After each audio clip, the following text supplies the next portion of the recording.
बखरौदा होर पाया गया, हरियाणा पंजाब वंडिया गया, हिमाचल भी विच कढ़िया गया। जे मैं कह देवां मैं अपनी सोझी विच पंजाब के 5 टोटे हुंदे देख ले। समझौता होया था भी ये कुछ टाइम वास्ते राजधानी सांझी रखी जाऊगी, हरियाणा पंजाब की, फिर हरियाणा की राजधानी बना दी जाऊगी और ये पंजाब की राजधानी होगी। सोचियां समझियां चलाकियां ਜਿਹੜੀਆਂ गैल पंजाब का हर एक हक ਨੂੰ ਖੋਰਾ ਲੱਗ ਰਿਹਾ। ਅੱਜ ਤੱਕ बहुत लोग ਇਹੋ ਜਿਹੇ ਵੀ हैं ਜਿਹੜੇ ਸਾਡੇ ਗੁਆਂਢ ਵਿੱਚ ਵਸਦੇ, ਸਾਡੇ ਹਰ ਵਕਤ ਮਿਲਦੇ ਜੁਲਦੇ ਆਉਂਦੇ ਜਾਂਦੇ, ਅੱਜ ਤੱਕ ਮੁੜ ਕੇ ਮਿਲੇ ਨਹੀਂ। ਹਮੇਸ਼ਾ ਸਰਕਾਰਾਂ ਜਿਹੜੀਆਂ ਸਰਕਾਰਾਂ ਹੀ ਇਹ ਜ਼ੁਲਮ ਕਰਦੀਆਂ। ਸਰਕਾਰਾਂ ਐ ਨਹੀਂ ਹੁੰਦਾ ਹੈ ਵੀ ਜਿਹੜੇ ਨੁਮਾਇੰਦੇ ਐਵੇਂ ਚੁਣੇ ਉਹ ਬੇਸਮਝ ਹੈ, बेसमझ नहीं है, वो जानबूझ के यह काम कर रहे हैं, सिर्फ पार्टीबाजी।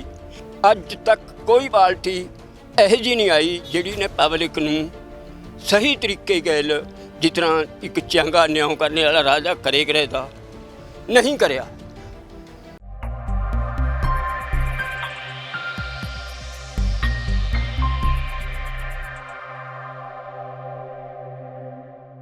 ਦਿੱਲੀ ਦਿਲ ਯੁੱਗ ਮੁੱਢੋਂ ਗਰਦੀਆਂ ਦਾ ਇਹ ਤਰੀਕ ਸਦਾ ਹੀ ਦੱਸਦੀ ਰਹੀ। ਇੱਕ ਅੱਖ ਉਹਦੀ ਸ਼ਮਸ਼ਮ ਰਹੀ ਰੋਂਦੀ, ਦੂਜੀ ਅੱਖ ਉਹਦੀ ਖਿੜਖਿੜ ਹੱਸਦੀ ਰਹੀ। ਇੱਥੇ ਮੁਗਲ ਚਗਤਾ ਅੰਗਰੇਜ਼ ਆਇਆ, ਹਰ ਕੋਈ ਆਪਣਾ ਜੀ ਪਹਿਚਾਣ ਆਇਆ। ਮੈਂ ਕੱਲੇ ਤੇਗ ਬਹਾਦਰ ਨੂੰ ਦੇਖਿਆ ਹੈ, ਕਿਸੇ ਲਈ ਜੋ ਸੀਸ ਹਿੱਤ ਲਾਣ ਆਇਆ। ਗੁਰੂ ਪਾਤਸ਼ਾਹ ਮਹਾਰਾਜ ਜੀ ਦੀਆਂ ਕੁਰਬਾਨੀਆਂ ਸਦਕਾ ਔਰ ਸਿੱਖ ਯੋਧਿਆਂ ਦੀਆਂ ਕੁਰਬਾਨੀਆਂ ਸਦਕਾ ਜਿਹੜਾ ਅਸੀਂ ਭਾਰਤ ਨੂੰ ਆਜ਼ਾਦ ਕਰਵਾਇਆ ਗਿਆ, ਤਾਂ ਕਿਤੇ ਨਾ ਕਿਤੇ ਜਦੋਂ ਇਸ ਭਾਰਤ ਨੂੰ ਜਾਂ ਪੰਜਾਬ ਦੇ ਲੋਕਾਂ ਨੂੰ ਬਣਦੇ ਹੋਏ ਅਧਿਕਾਰ ਦੇਣ ਦੀ ਗੱਲ ਆਈ, ਤਾਂ ਦੂਜੇ ਸੂਬਿਆਂ ਦੇ ਨਾਲੋਂ ਜਿਹੜਾ ਸੀ ਵਖਰੇਵਾਂ ਪਾ ਕੇ ਪੰਜਾਬ ਦੇ ਲੋਕਾਂ ਦੇ ਨਾਲ ਬਹੁਤ ਵੱਡਾ ਵਿਤਕਰਾ ਕੀਤਾ ਗਿਆ। ਗੱਲ ਚੱਲਦੀ ਹੈ ਚੰਡੀਗੜ੍ਹ ਦੀ, ਕਿਉਂਕਿ ਚੰਡੀਗੜ੍ਹ 28 ਪਿੰਡਾਂ ਨੂੰ ਉਜਾੜ ਕੇ, ਪੰਜਾਬ ਦੇ 28 ਪਿੰਡਾਂ ਨੂੰ ਉਜਾੜ ਕੇ ਜਿਹੜਾ ਸੀ ਇੱਕ ਕੇਂਦਰ ਦੇ ਅਧੀਨ ਕੇਂਦਰ ਸ਼ਾਸਿਤ ਪ੍ਰਦੇਸ਼ ਬਣਾਇਆ ਜਾਂਦਾ ਹੈ। ਤਾਂ ਉਹ ਲੋਕ ਵੀ ਅੱਜ ਮੌਜੂਦ ਨੇ ਜਿਨ੍ਹਾਂ ਨੇ ਆਪਣੀਆਂ ਅੱਖਾਂ ਦੇ ਨਾਲ ਉਹਨਾਂ ਲੋਕਾਂ ਨੂੰ ਚੰਡੀਗੜ੍ਹ ਦੇ ਵਿੱਚੋਂ ਆਪਣੇ ਘਰ ਛੱਡ ਕੇ ਜਾਂਦੇ ਆਪਣੀਆਂ ਅੱਖਾਂ ਦੇ ਨਾਲ ਤੱਕਿਆ ਹੈ।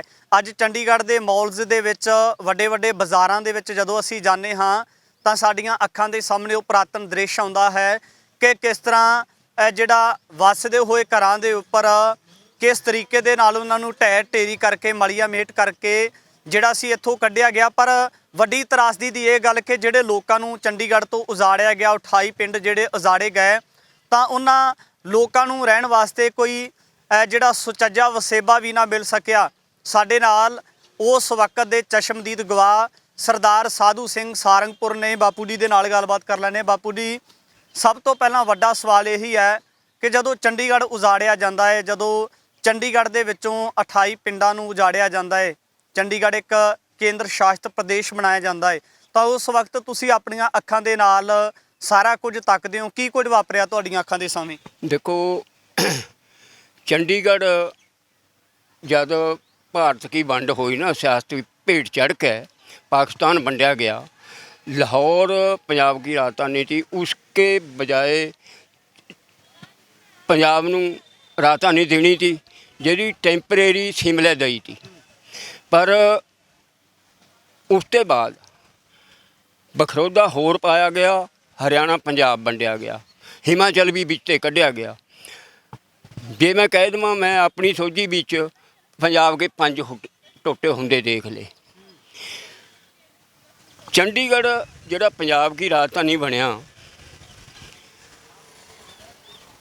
बहुत चंगा खूबसूरत और प्लानिंग गैल यह शहर बसाया गया था, पंजाब की राजधानी। पर सियासत की भेंट चढ़ के हरियाणा वंडिया गया, हिमाचल वंडिया गया, इसनूं फिर उस वक्त ये साझा रख लिया गया। साझा रखने का मतलब लड़ाई हमारी कायम रही हरियाणा की और पंजाब की। पर उस वक्त एक समझौता होया था, राजीव लौंगोवाल का समझौता होया था भी ये कुछ टाइम वास्ते राजधानी सांझी रखी जाऊगी, हरियाणा पंजाब की, फिर हरियाणा की राजधानी बना दी जाऊगी और ये पंजाब की राजधानी होगी। पर ये धोखा होया, अज तक उसी तरह यूटी बरकरार है। ਸਮਾਂ ਹੋਰ ਬਹੁਤ ਬੜੇ ਧੱਕੇ ਇਸਕੇ ਵਿੱਚ ਹੋ ਰਹੇ ਹੈ। ਹੁਣ ਮੁਲਾਜ਼ਮਾਂ ਦਾ ਜਿਹੜਾ ਹੋਇਆ ਪਤਾ ਸਭ ਨੂੰ ਵੀ ਕਿ ਸੈਂਟਰ ਕਾ ਉਹ ਕਰਿਆਗਾ, ਸਾਡੀਆਂ ਮੁਲਾਜ਼ਮਾਂ ਦੀਆਂ ਵੀ ਵੰਡੀਆਂ ਪਾਤੀਆਂ। ਇਹ ਸੋਚੀਆਂ ਸਮਝੀਆਂ ਚਲਾਕੀਆਂ ਜਿਹੜੀਆਂ ਗੈਲ ਪੰਜਾਬ ਦਾ ਹਰ ਇੱਕ ਹੱਕ ਨੂੰ ਖੋਰਾ ਲੱਗ ਰਿਹਾ। ਬਾਪੂ ਜੀ, ਮੈਂ ਇੱਕ ਵੱਡਾ ਸਵਾਲ ਤੁਹਾਡੇ ਨਾਲ ਸਾਂਝਾ ਕਰਨਾ ਚਾਹੁੰਦਾ ਹਾਂ ਕਿ ਜਦੋਂ ਚੰਡੀਗੜ੍ਹ ਨੂੰ ਉਜਾੜਿਆ ਜਾਂਦਾ ਹੈ ਤਾਂ ਤੁਸੀਂ ਆਪਣੀਆਂ ਅੱਖਾਂ ਦੇ ਨਾਲ ਉਹ ਦ੍ਰਿਸ਼ ਤੱਕਦੇ ਹੋ, ਤਾਂ ਜਿਹੜੇ ਲੋਕ ਉਜਾੜੇ ਗਏ ਤਾਂ ਉਹਨਾਂ ਨੂੰ ਇੱਥੋਂ ਕੀ ਕਹਿ ਕੇ ਜਿਹੜਾ ਸੀ ਪਿੰਡਾਂ ਦੇ ਵਿੱਚੋਂ ਕੱਢਿਆ ਗਿਆ, ਜਾਂ ਜਿਹੜੇ ਉਹਨਾਂ ਨੂੰ ਘਰ ਛੱਡ ਕੇ ਜਾਣਾ ਪਿਆ? ਦੇਖੋ, ਪਹਿਲਾਂ 17 ਪਿੰਡ ਇਹਨਾਂ ਨੇ ਲਏ ਤੇ 17 ਪਿੰਡਾਂ ਨੂੰ ਅਲਾਟਮੈਂਟ ਵੀ ਹੋਈ, ਜ਼ਮੀਨਾਂ ਵੀ ਮਿਲੀਆਂ, ਉਹ ਮੁਸਲਮਾਨਾਂ ਦੀਆਂ ਜ਼ਮੀਨਾਂ ਲਾਗਾਂ ਪਾਸਿਆਂ ਪਈਆਂ ਦੀਆਂ, ਪਰ ਉਹਨਾਂ ਦੇ ਜਿਹੜੇ ਅਸਲ ਹੱਕ ਤੇ ਅਜਾੜਾ ਸਭ ਤੋਂ ਮਾੜੀ ਗੱਲ ਜਿਹੜੀ ਜ਼ਿੰਦਗੀ ਦੇ ਵਿੱਚ ਹੈ, ਅਜਾੜਾ ਸਭ ਤੋਂ ਮਾੜਾ, ਉਹ ਕੋਈ ਨਹੀਂ ਦਿਆ ਗਿਆ। ਚਲੋ ਉਹਨਾਂ ਨੇ ਸਬਰ ਕਰਕੇ ਅਲਾਟਮੈਂਟ ਲੈ ਲਈ, ਪਰ ਉਹਨਾਂ ਨੂੰ ਤਾਂ ਫੇਰ ਵੀ ਇੱਕ ਦੋ ਵਾਰੀ ਉਜੜਨਾ ਪਿਆ। ਚੰਡੀਗੜ੍ਹ ਕੇ ਲਾਗ ਜਿਹੜੇ ਹੋਏ ਤੇ ਕਿਸੇ ਪੰਚਕੂਲੇ ਵਾਲੇ ਨੇ ਆਜ਼ਾਦ ਤੇ ਕੁਛ ਮੋਹਾਲੀ ਵਾਲਿਆਂ ਨੇ ਆਜ਼ਾਦ ਤੇ। ਉਸ ਤੋਂ ਬਾਅਦ 11 ਪਿੰਡ ਹੋਰ ਲਏ, ਜਿਹੜੇ ਪਿੰਡਾਂ ਨੂੰ बहुत बेरहमी गैल ना उन्होंने उनकी आबादी के पैसे दे, सिर्फ 100 रुपया खान सतीर वालियाँ के पैसे दे हैं, पर ज़मीन का कोई पैसा नहीं दिया, ना उन्होंने कोई प्लाट फ्लैट कुछ नहीं दिया। अज तक रोल रहे हैं, उनका कोई अज तक वसेबा नहीं होया। वो 11 पिंड उस दुख नूं देख के असीं फिर एक पिंड बचाओ कमेटी बनाई थी। पिंड बचाओ कमेटी के सरदार अंग्रेज सिंह बडहेड़ी मारा मोहरी था। असी बहुत जद्दोजहद करके बहुत संघर्ष करके हमें अपना हक लिया था। पिंड 22 पिंड उरा बसते रहे। ਤੁਹਾਡੀ ਉਸ ਵੇਲੇ ਜਦੋਂ ਚੰਡੀਗੜ੍ਹ ਨੂੰ ਉਜਾੜਿਆ ਜਾਂਦਾ ਹੈ, ਕਦੋਂ ਦੀ ਗੱਲ ਹੈ? ਔਰ ਉਸ ਵੇਲੇ ਜਿਹੜੀ ਤੁਹਾਡੀ ਉਮਰ ਦੀ ਗੱਲ ਕਰੀਏ ਤਾਂ ਉਮਰ ਕਿੰਨੀ ਸੀਗੀ ਤੁਹਾਡੀ? देखो, ये 52 से लेके अजाड़ा तुरया, जब उरे चंडीगढ़ बन लगी 52 से लेकर अजाड़ा तुरया। मेरा जन्म 39 का 8 जनवरी 39 का मेरा जन्म है। मैनू सारा पता जिहड़ा पार्टीशन हुई थी पंजाब की, भारत की भी पंजाब वंडिया गया 2 हिस्सों विच होया, वो भी मैं सब कुछ देखा। मेरी 8-9 साल की उम्र थी उस वक्त। ਜਿਹੜੇ ਲੋਕ ਉਜਾੜੇ ਗਏ, ਜਿਨ੍ਹਾਂ ਨੇ ਆਪਣਾ ਰਹਿਣ ਬਸੇਰਾ ਲੰਮੇ ਸਮੇਂ ਤੋਂ ਤਿਆਰ ਕੀਤਾ ਹੋਇਆ ਸੀ, ਉੱਥੇ ਰਹਿੰਦੇ ਸੀ, ਤਾਂ ਜਦੋਂ ਲੋਕ ਇੱਕ ਦੂਜੇ ਨੂੰ ਛੱਡ ਕੇ ਜਾ ਰਹੇ ਸੀ, ਕਿਸੇ ਨੂੰ ਇਹ ਨਹੀਂ ਸੀ ਪਤਾ ਕਿ ਹੁਣ ਅਸੀਂ ਕਿਹੜੀ ਜਗ੍ਹਾ ਜਾਵਾਂਗੇ, ਜਾਂ ਦੂਜੇ ਨੂੰ ਨਹੀਂ ਸੀ ਪਤਾ ਕਿ ਅਸੀਂ ਕਿਹੜੀ ਜਗ੍ਹਾ ਜਾ ਕੇ ਠਿਕਾਣਾ ਕਰਾਂਗੇ, ਕਿੱਥੇ ਰਵਾਂਗੇ, ਤਾਂ ਲੋਕਾਂ ਦੇ ਮਨਾਂ ਦੇ ਵਿੱਚ ਕੀ ਆਉਂਦਾ ਸੀ? ਲੋਕ ਵਿਰਲਾਪ ਕਰਦੇ ਸੀ, ਰੋਂਦੇ ਸੀ ਲੋਕ। ਫਿਰ देखो, वो या तो उनका दिल जानता, या हमें देखने वाले जा रहे हैं, या परमात्मा जानता। अज तक बहुत लोग ਇਹੋ ਜਿਹੇ भी हैं ਜਿਹੜੇ ਸਾਡੇ ਗੁਆਂਢ ਵਿੱਚ ਵਸਦੇ, ਸਾਡੇ ਹਰ ਵਕਤ ਮਿਲਦੇ ਜੁਲਦੇ, ਆਉਂਦੇ ਜਾਂਦੇ, ਅੱਜ ਤੱਕ ਮੁੜ ਕੇ ਮਿਲੇ ਨਹੀਂ। ਆਪਣੇ ਆਪਣੇ ਕੋਈ ਹਰਿਆਣਾ ਚਲਿਆ ਗਿਆ, ਕੋਈ ਪੰਜਾਬ ਚਲਿਆ ਗਿਆ, ਕੋਈ यूपी तक भी चले गए, जिथे किसी माड़ा मोटा हथ फसिया वसेबा अपना करिया। पर सब तो बड़ी गल है कि जिहड़ा साडा सभ्याचार खंडा के रख दिया। ਇਹਦੇ ਵਿੱਚ ਦੋਸ਼ੀ ਕਿਹਨੂੰ ਮੰਨਦੇ ਹੋ ਤੁਸੀਂ? देखो, दोषी हमेशा सरकारां ਜਿਹੜੀਆਂ ਸਰਕਾਰਾਂ ਹੀ ਇਹ ਜ਼ੁਲਮ ਕਰਦੀਆਂ। ਸਰਕਾਰਾਂ ਐ ਨਹੀਂ ਹੁੰਦਾ ਹੈ ਵੀ ਜਿਹੜੇ ਨੁਮਾਇੰਦੇ ਐਵੇਂ ਚੁਣੇ ਉਹ ਬੇਸਮਝ ਹੈ, ਬੇਸਮਝ ਨਹੀਂ ਹੈ, ਉਹ ਜਾਣਬੁੱਝ ਕੇ ਇਹ ਕੰਮ ਕਰ ਰਹੇ हैं। सिर्फ पार्टीबाजी, 2 चीज़ां इन्हों ने साभी हुई, धर्म और पार्टीबाजी।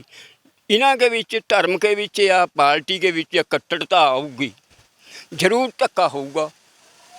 धक्का कर रहे हैं, सारा कुछ दिख रहा, धक्के कर रहे हैं। धर्म की पवित्रता चाहिए है, पार्टियां के बीच नीति साफ होनी चाहिए है। पार्टी जब भी कोई भी पार्टी कामयाब होंदी, अज तक कोई पार्टी 45-46% वोटां के वध लेके कामयाब नहीं हुई है। वो जड़ियाँ वोटां लग गए वो पार्ट के जनों पासे हो जांदियां, पर यह सब गल धक्का कर रहे हैं।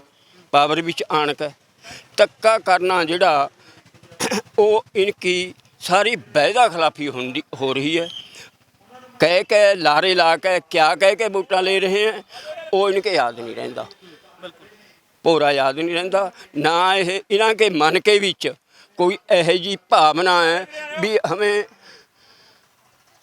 ਆਪਣੇ ਦੇਸ਼ ਨੂੰ, ਆਪਣੀ ਪਬਲਿਕ ਨੂੰ ਬਚਾਉਣੇ ਵਾਸਤੇ, ਇਹਨਾਂ ਨੂੰ ਉਹ ਕਰਨੇ ਵਾਸਤੇ ਕਾਮਯਾਬ ਮੈਨੂੰ ਇਹਨੇ ਕਰਿਆ, ਮੈਨੂੰ ਮੂਹਰੇ ਕਰਿਆ ਗਾ। ਪਰ ਇਹ ਤਾਂ ਖੁਦਗਰਜੀ ਨੇ ਮਾਰ ਲਏ।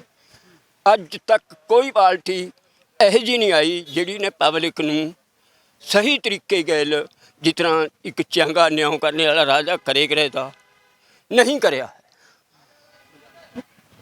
ਬਹੁਤ ਵੱਡੀ ਤਰਾਸਦੀ ਵਾਲੀ ਗੱਲ ਹੈ ਕਿ ਜਿਹੜੇ ਚੰਡੀਗੜ੍ਹ ਦੇ ਵਿੱਚ ਅੱਜ ਅਸੀਂ ਮੌਜੂਦ ਹਾਂ, ਕਿਸੇ ਸਮੇਂ ਜਦੋਂ ਜਿਹੜੇ ਪਿੰਡਾਂ ਨੂੰ ਉਜਾੜਿਆ ਗਿਆ, ਜਿਹੜੇ ਉਹ ਲੋਕ ਆਪਣੇ ਰਹਿਣ ਬਸੇਰਿਆਂ ਨੂੰ ਛੱਡ ਕੇ ਗਏ, ਕਿ ਉਹ ਲੋਕਾਂ ਨੂੰ ਸਹੀ ਤਰੀਕੇ ਦੇ ਨਾਲ ਵਸੇਬਾ ਵੀ ਨਹੀਂ ਮਿਲਿਆ। ਇੱਥੋਂ ਤੱਕ ਕਿ ਅੱਜ ਜਦੋਂ ਚੰਡੀਗੜ੍ਹ ਦੇ ਨੇੜਲੇ ਪਿੰਡਾਂ ਦੇ ਵਿੱਚ ਜਾਂ ਜਿਹੜੇ ਨਵੇਂ ਸ਼ਹਿਰ ਵਸਾਏ ਜਾ ਰਹੇ ਨੇ ਛੋਟੇ ਛੋਟੇ ਨਜ਼ਦੀਕ, ਤਾਂ ਉਹਨਾਂ ਦੇ ਵਿੱਚ ਜਿਹੜੀ ਪਹਿਲ ਦਿੱਤੀ ਜਾਂਦੀ ਹੈ ਉਹ ਪੰਜਾਬ ਤੇ ਬਾਹਰਲੇ ਲੋਕਾਂ ਨੂੰ ਦਿੱਤੀ ਜਾਂਦੀ ਹੈ, ਪ੍ਰਵਾਸੀ ਲੋਕਾਂ ਨੂੰ ਦਿੱਤੀ ਜਾਂਦੀ ਹੈ। ਇਹ ਪੰਜਾਬ ਦੇ ਨਾਲ ਨਹੀਂ, ਇਹ ਪੂਰੀ ਮਾਨਵਤਾ ਦੇ ਨਾਲ, ਇੱਕ ਤਰ੍ਹਾਂ ਦੇ ਨਾਲ ਸ਼ਰਮਸ਼ਾਰ ਕਰਨ ਵਾਲਾ ਜਿਹੜਾ ਵਰਤਾਰਾ ਸਰਕਾਰਾਂ ਦੇ ਵੱਲੋਂ ਜਾਂ ਰਾਜਸੀ ਪਾਰਟੀਆਂ ਦੇ ਵੱਲੋਂ ਕੀਤਾ ਗਿਆ। ਰਾਜਸੀ ਪਾਰਟੀਆਂ ਦਾ ਨਾਮ ਇਸ ਕਰਕੇ ਲਿਆ ਏ ਕਿਉਂਕਿ ਉਹਨਾਂ ਨੇ ਕਦੇ ਵੀ ਪੰਜਾਬ ਦੇ ਹੱਕ ਦੇ ਵਿੱਚ, ਪੰਜਾਬ ਦੇ ਖੁਦ ਰਖਵਾਲੇ ਬਣ ਕੇ ਕਦੇ ਆਵਾਜ਼ ਬੁਲੰਦ ਨਹੀਂ ਕੀਤੀ। ਤਾਂ ਕੇਵਲ ਉਹੀ ਲੋਕ ਆਵਾਜ਼ ਬੁਲੰਦ ਕਰਦੇ ਆਏ ਨੇ ਜਿਹੜੇ ਲੋਕ ਇਹਨਾਂ ਦੁਖਦਾਇਕ ਘਟਨਾਵਾਂ ਤੋਂ ਪੀੜਤ ਹਨ। ਆਉਣ ਵਾਲੇ ਸਮੇਂ ਦੇ ਵਿੱਚ ਵੀ ਕਿਸ ਤਰ੍ਹਾਂ ਦਾ ਚੰਡੀਗੜ੍ਹ ਨੂੰ ਲੈ ਕੇ ਕੇਂਦਰ ਦਾ ਰਵੱਈਆ ਰਹਿ ਸਕਦਾ ਹੈ ਜਾਂ ਜਿਹੜੀਆਂ ਸੂਬਾ ਵਿਚਲੀਆਂ ਸਰਕਾਰਾਂ ਨੇ ਉਹਨਾਂ ਦਾ ਰਵੱਈਆ ਰਹਿ ਸਕਦਾ ਹੈ, ਤਮਾਮ ਪੱਖ ਲੈ ਕੇ ਤੁਹਾਡੇ ਦਰਮਿਆਨ ਹਾਜ਼ਰ ਹੋਵਾਂਗਾ। ਧੰਨਵਾਦ।